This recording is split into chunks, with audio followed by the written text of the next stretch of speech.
Hello les amis, je vous retrouve pour une nouvelle vidéo sur le basket en NBA, le suivi des San Antonio Spurs et de Victor Wembanyama. Et malheureusement, cette nuit, les Spurs ont perdu à domicile contre les Memphis Grizzlies 129 à 115. Et il leur est un peu arrivé ce qu'ils ont fait au match d'avant aux Lakers où ils ont gagné en renversant le match en deuxième mi-temps. Et ben c'est un peu pareil ce qui s'est passé. Ils menaient de 15 points, quasiment 14 points à la mi-temps. Et puis derrière, ils ont complètement raté leur troisième quart-temps. On va le voir plus loin. Et puis après, le match était perdu. Alors malheureusement, Wemby, il n'a pas fait un grand match, mais bon, il a quand même 13 points, 12 rebonds, 8 comptes, 2 passes, 2 interceptions. Surtout, il a fait 5 sur 19 au tir. On va revenir quand même sur les stats des deux équipes et des joueurs, les stats de cette rencontre. On verra le classement des Spurs dans la conférence Ouest et les stats de Wemby en détail sur ce match, avec ses meilleurs perfs sur un match, ses moyennes en saison régulière, les stats actualisées dans l'histoire de la NBA, dans l'histoire des Spurs et dans l'histoire des Français à 20 ans, 21 ans, 22 ans et au général. Et on terminera la vidéo par le calendrier des Spurs pour se donner rendez-vous pour la prochaine rencontre. Alors, déjà dans ce match, au premier quart-temps, les Spurs menaient 30 à 28, plus 2. Deuxième quart-temps gagné par les Spurs, 33 à 23, plus 10, ce qui fait plus 12 à la mi-temps.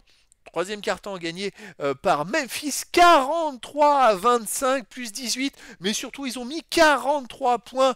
C'est exceptionnel. Et donc là, le match renversé, plus 6 pour Memphis. Dernier quart-temps gagné par Memphis, 35 à 27. Donc voilà, plus 14 malheureusement. Ils ont coulé les Spurs au troisième quart-temps. Alors dans les stats, pour les Spurs, c'est vrai que Victor il fait 5 sur 19 au tir. C'est pas terrible, hein. À 3 points il est à 3 sur 10, mais à 2 points il est qu'à 2 sur 9. C'est catastrophique. Sinon les autres joueurs, Chris Paul 8 points, 5 rebonds, 5 passes. On a aussi David Vassell 21 points, 7 sur 13 au tir. Stephen Castle 26 points à 9 sur 21 au tir, mais 2 sur 9 à 3 points. Voilà, Keldon Johnson en sortie de banc 17 points, 6 sur 12 au tir. Bon, après 37% à 3 points, 45% au tir. Ça suffit pas. Côté de Memphis, 42% à 3 points, 50% au tir. Avec 21 points de Bane, avec 8 sur 13 au tir. 21 points de Morant, avec 9 sur 13 au tir et 12 passes, 4 rebonds. Et Jaren Jackson, pas très adroit, 19 points, mais 8 sur 24 au tir. Mais voilà, après, en sortie de banc, on a quand même 20 points, 10 rebonds pour Aldama avec 9 sur 15 au tir. Bah voilà, rien à faire, hein. Les Spurs, ils ont été dominés, je dirais, dans beaucoup de compartiments du jeu. Les ballons perdus, 8 pour Memphis, 11 pour les Spurs, donc c'est à peu près pareil. Les contres, 11 pour les Spurs, 8 pour Memphis.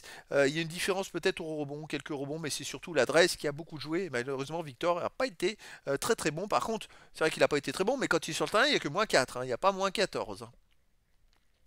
Au classement, les Spurs perdent une place et se retrouvent 12e dans la conférence Ouest avec 19 victoires et 20 défaites. Bon, c'est pas terrible, il va falloir récupérer vite, vite, vite, sinon les playoffs vont s'éloigner. Alors au niveau des stats de Wemby, il a joué 37 minutes, 5 sur 19 au tir, malheureusement pas à droite du tout, 3 sur 10 à 3 points, pas de lancer franc, aucun rebond offensif, 12 rebonds défensifs, 12 rebonds au total, 2 passes décisives de contre, 2 interceptions, 8 contre, un seul ballon perdu, 3 fautes et moins 4 quand il est sur le terrain, il fait quand même 8 contre, hein. Il influence beaucoup le jeu, mais ça n'a pas suffi, il n'a pas été adroit, voilà, est-ce qu'il y a un coup de fatigue? Bon, on va espérer que ça ira mieux au prochain match. Sa moyenne en saison régulière, il est descendu en dessous des 25 points, il a 24,7, 10 rebonds 7, 3, 7, une interception 1 et maintenant 4 contre de moyenne par match. C'est quand même des super super stats, hein. Alors dans l'histoire de la NBA, les amis, bon, il a 21 ans, donc c'est important. Mais voilà, à 21 ans, il gagne quelques places dans toutes les stats. Même au point, il a gagné une place. Maintenant, il est plus que 13e. Pardon, il n'est pas 13e, il est 66e. L'année passée, il avait fini 48e à 20 ans. Là, il est à 66e et on est à la moitié de la saison, presque à la moitié de la saison.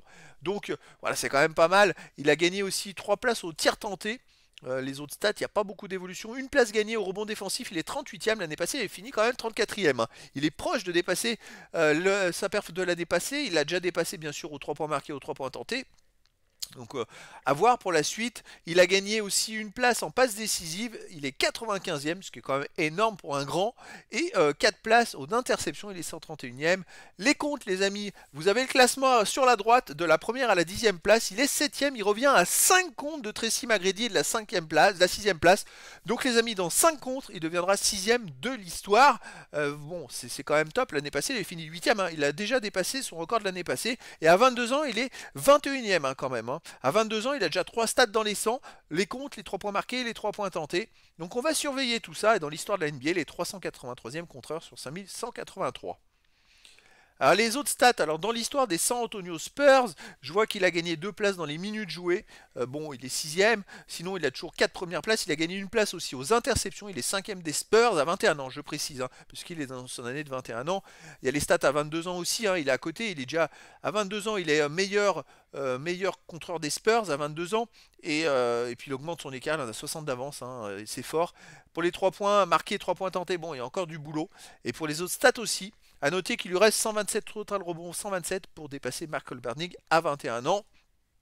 Les interceptions, il manque 95 pour dépasser Tony Parker. Il faudrait qu'il en fasse 2 ou 3 par match. Bon, je pense que ça va être compliqué. Dans l'histoire des Français en NBA, bon, il a 4 premières places à 20 ans, 6 premières places à 21 ans et à 22 ans, les amis. Alors, j'ai mis une stat à côté. Il va falloir que je retravaille dessus parce que pour moi, c'est pas totalement juste. En bleu, pour moi, c'était les places, mais je pense qu'il y a un souci.